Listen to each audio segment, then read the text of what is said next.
വിശുദ്ധ മത്തായിയുടെ സുവിശേഷം 16-ാം അധ്യായം 13 മുതൽ 19 വരെയുള്ള തിരുവചനങ്ങൾ. പത്രോസിൻ്റെ വിശ്വാസ പ്രഖ്യാപനം. യേശു കേസറിയ ഫിലിപ്പി പ്രദേശത്ത് എത്തിയപ്പോൾ ശിഷ്യന്മാരോട് ചോദിച്ചു, മനുഷ്യപുത്രൻ ആരെന്നാണ് ജനങ്ങൾ പറയുന്നത്?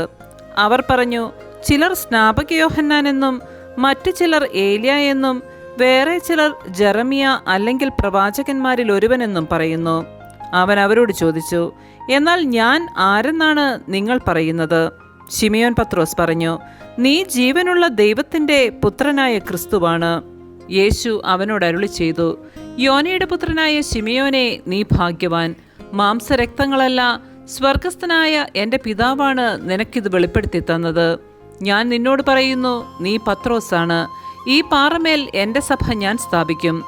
നരക കവാടങ്ങൾ അതിനെതിരെ പ്രബലപ്പെടുകയില്ല. സ്വർഗരാജ്യത്തിൻ്റെ താക്കോലുകൾ നിനക്ക് ഞാൻ തരും.